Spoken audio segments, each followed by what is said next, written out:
INV24 में आपका स्वागत है। मैं हूं प्रदीप यादव। सपा अध्यक्ष अखिलेश यादव पहुंचे आजमगढ़।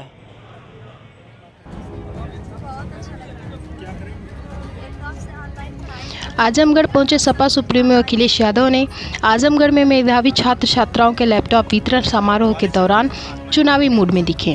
उन्होंने कहा कि प्रदेश में जनता बदलाव चाहती है। भाजपा के संकल्प पत्र झूठे साबित हुए हैं।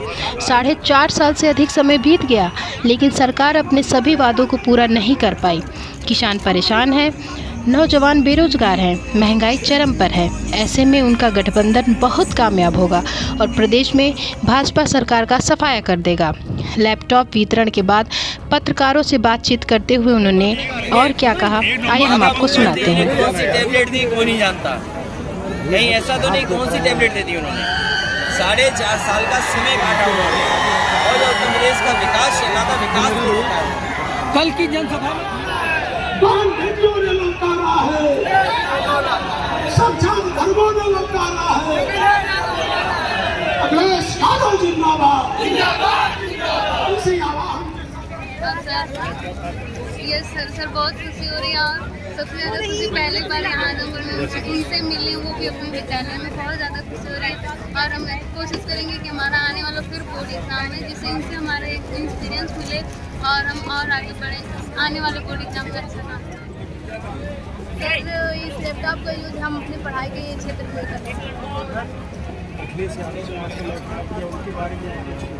सर उनके बारे में मैं यही कहना चाहूँगी कि वो हमारे लिए एक प्रेरणा का कार्य किए हैं और इसी तरह हम लोग को मतलब हमेशा पढ़ाई के क्षेत्र में आगे बढ़ाते रहे। उनका योगदान हम लोग के साथ रहता रहे और ये जिम्मेदारी बनती है और केवल ये नहीं, डीजल पेट्रोल से आगे इसको मुनाफा दे रहे हैं, इसको लाभ पहुंचा रहे हैं। जिस समय क्रूड ऑयल अंतर्राष्ट्रीय बाजार में सस्ता था, उस समय भी डीजल पेट्रोल महंगा था। आज क्या कारण है कि भारतीय जनता पार्टी को डीजल पेट्रोल की कीमत नहीं रोक पा रहे? किसानों का खेतों में कोई इंतजाम नहीं किया खरीदने का, कोई खरीदने का कारण नहीं लगाया, न भी इंतजाम किया है। ये हमारे नौजवान हैं, हमारी बहनें हैं जो पढ़ लिख करके कुछ करना चाहती हैं, लेकिन जो जिस तरीके का देश को बेचने का काम किया है, हमने नौकरी न रोजगार है। इस सरकार की जो गलत नीतियां हैं, उससे हमारे नौजवानों के सपने पूरे नहीं हो सकते। दुनिया में कहीं इतनी बेरोजगारी नहीं है, दुनिया में इतनी कहीं गरीबी नहीं है। जो देश हमारे बराबर आजाद हुए, न जाने कहां से कहां पहुंच गए हैं और हम देखो कहां के कहां रह गए। इसलिए सोचना होगा कि कौन लोग सरकार बनाए, कौन लोग सत्ता में आए। आजादी के बाद जिस तरीके से देश की खुशहाली और तरक्की के रास्ते पे जाना चाहिए था, नहीं किया। और भारतीय जनता पार्टी के लोग अब तो जो चीजें उनको भी बेच रहे हैं। जब सब चीजें बिक जाएंगी तो बताओ हमारे हाथ में ये क्या बचेगा? जो लोग इतिहास के स्टूडेंट होंगे, जिन्होंने आजादी की लड़ाई पढ़ी होगी, वो पढ़े दोबारा। याद कीजिए, एक कंपनी आई थी भारत में, ईस्ट इंडिया कंपनी आई थी कारोबार करने के लिए। काली मिर्च का कारोबार, कपड़ों का कारोबार, कुछ और चीजों का कारोबार कर रही थी। पता नहीं कौन सा कानून अंग्रेजों ने पास किया और वही ईस्ट इंडिया कंपनी सरकार बन गई। और सरकार बनने के बाद सोचो कितने साल लगे हमें अंग्रेजों से आजादी पाने में। न जाने कितने लोगों ने जान निछावर कर दी, न जाने कितने लोग शहीद हो गए, तब जाकर के ईस्ट इंडिया कंपनी और ब्रिटिश हुकूमत से हमें आजादी मिली। सोचो अगर एक कानून से कंपनी सरकार बन सकती है, तो भारतीय जनता पार्टी में जो कानून पास हो रहे हैं, धीमे धीमे सब कुछ कंपनियों को दिया जा रहा है। और हो सकता है कि एक दिन ऐसा है कि सरकार भी कंपनी चलाए, सरकार हमारे आपके हाथ में नहीं बचेगी। जब एक कानून, केवल एक कानून जो ब्रिटेन में पास हुआ, उससे कंपनी सरकार बन गई। और जो अब कानून पास हो रहे हैं, हो सकता है सरकार कंपनी बन जाए। और जब कंपनी बन जाएगी तो सोचो लोग हमारे आपके अधिकार पर क्या होगा। इसलिए आपको ये सोच समझ करके फैसला लेना है। हालांकि आजमगढ़ ये समाजवादी लोगों का गढ़ है। ये जो इस बार ऐसा कुछ होगा जो बीजेपी नहीं पता कर पाएगी।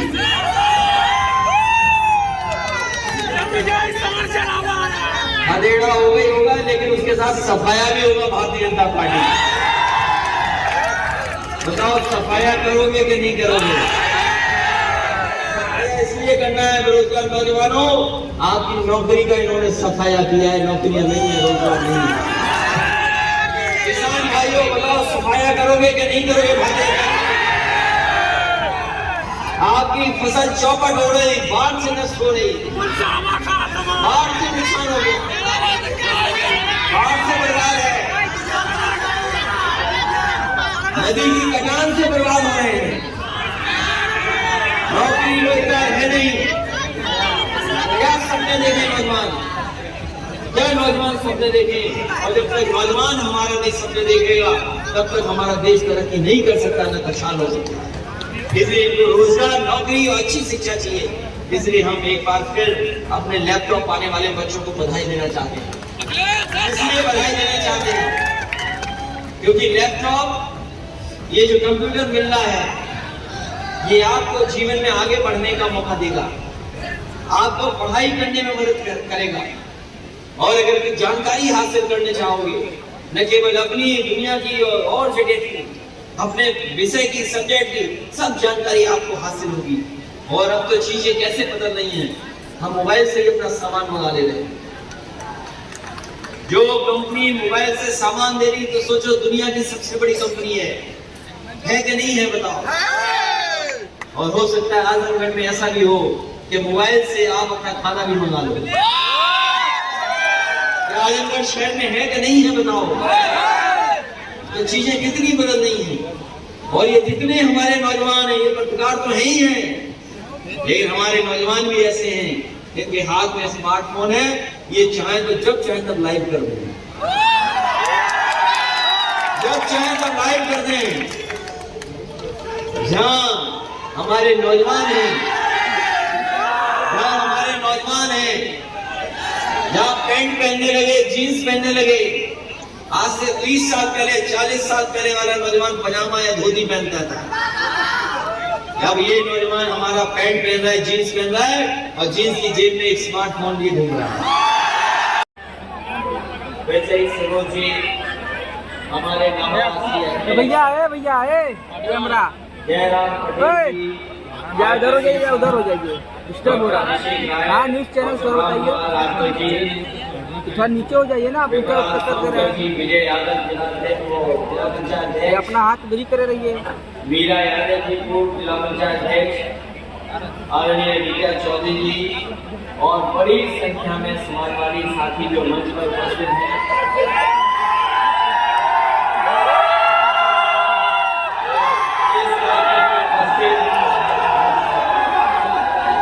हमारे सभी आदरणीय किसान भाई,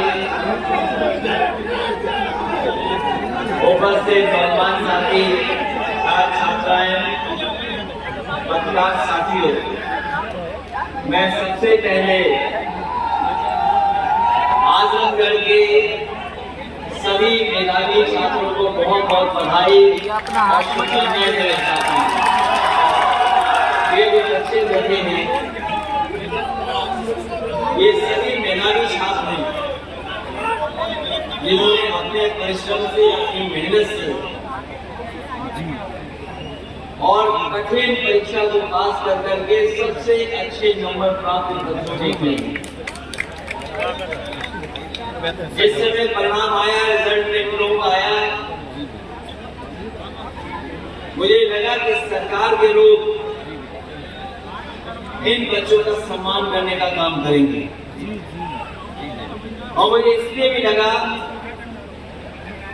क्योंकि भारतीय जनता पार्टी का मैंने घोषणा पत्र पढ़ा था। भारतीय जनता पार्टी के संकल्प पत्र में इस बात को लिखा गया है कि जो बच्चे आगे पढ़ने जाएंगे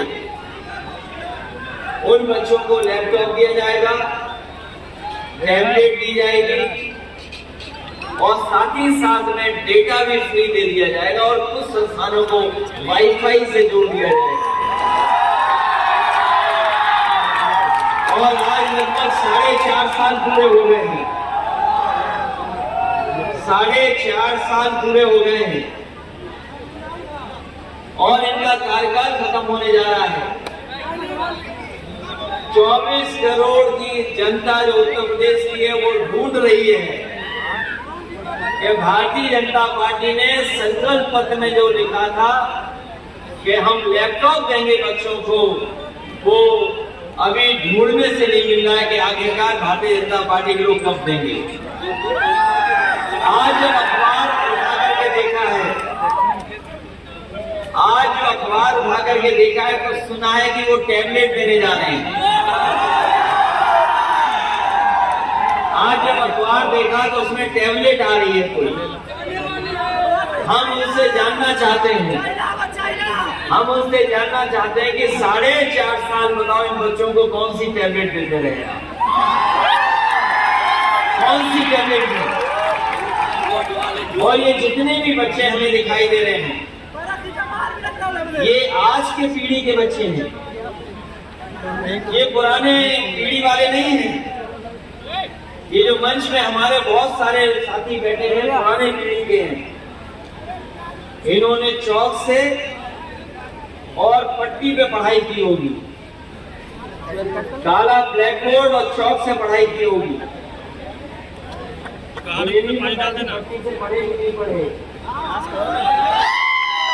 ये पुराने लोग सब पट्टी से पढ़े लोग हैं, आप भी पट्टी से पढ़े होंगे।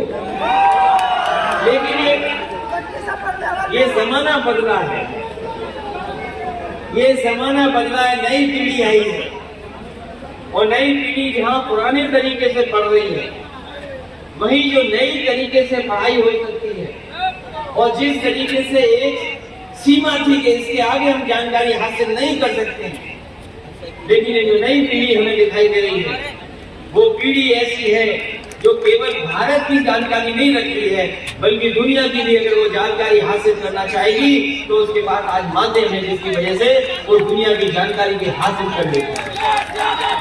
नई पीढ़ी के ये जो नई पीढ़ी है तुम पुरानी पीढ़ी वाले हो,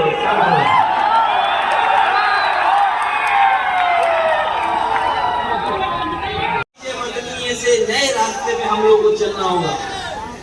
और उत्तर प्रदेश को भी अगर कोई विकास से लेकर के नई तरीके से विकास के रास्ते में ले जा सकता है तो समाजवादी लोग हैं। और उसका उदाहरण है, उसका उदाहरण एक नहीं है, न जाने कितने उदाहरण हैं। आज तो हम कुछ बच्चों को दे पा रहे हैं लैपटॉप, और वो इसलिए लैपटॉप दे रहे हैं क्योंकि भारतीय जनता पार्टी की सरकार को हम याद दिलाना चाहते हैं कि उन्होंने आज छात्र नौजवानों को वादा किया था कि हम लोग लैपटॉप देंगे, लेकिन अभी लैपटॉप नहीं दे पाए। उनको याद दिलाने के लिए और अपने बच्चों को भविष्य में हम भरोसा दिलाने के लिए कि जब समाजवादी सरकार आएगी तो मेधावी छात्रों को फिर इसी तरीके से उत्तर प्रदेश के बच्चों को लैपटॉप।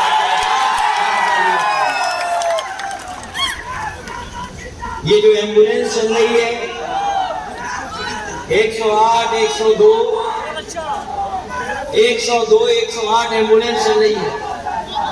आज से कुछ वर्ष तो पहले कल्पना नहीं कर सकते थे, पहले किसी ने नहीं चलाई, किसी ने इस तरह की एम्बुलेंस नहीं चलाई कि फोन किया तो एम्बुलेंस आ गई, आपकी मदद करने पहुंच गई। ये जब से ये टेक्नोलॉजी आई है, चीजें बदली हैं, तब से ये संभव हो पाया है कि अगर आप फोन करते हैं, आप जानकारी देते हैं तो आपके गांव में जाकर के एम्बुलेंस आपकी मदद करने का और इलाज के लिए अस्पताल ले जाने का काम करती है।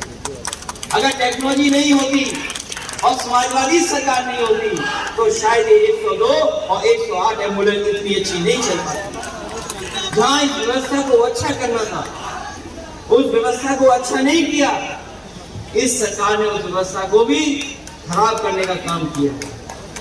इसी तरीके से जो लोग जानते हैं 100 नंबर पुलिस का अब तो दूसरा नंबर हो गया है। हमारे मुख्यमंत्री जी ने नाम बदल दिया, नंबर बदल दिया। यही इनका विकास है, झूठा प्रचार ही इनका विकास है। पहले 100 नंबर थी, उससे पुलिस आती थी। अब 112 आज है, तब भी पुलिस आती है तो क्या बदल दिया? जब 100 नंबर था तब भी पुलिस आती थी पुराने में, और अब 112 है तब भी पुलिस आ रही है। तो क्या बदल दिया इन्होंने? 100 नंबर था तो पुलिस बेईमान नहीं थी, लेकिन 112 करते ही पुलिस को पता नहीं क्या हो गया। ये नाम बदलने वाली, रंग बदलने वाली सरकार, नाम बदलने वाली, रंग बदलने वाली, और शिलान्यास करने वाली, उद्घाटन का उद्घाटन करने वाली सरकार है। और मैं आजमगढ़ के लोगों से कहूंगा कि लखनऊ मत जाना, जरूरी नहीं जिस नाम से आप जाएं लखनऊ से उसी नाम से वापस आ जाए।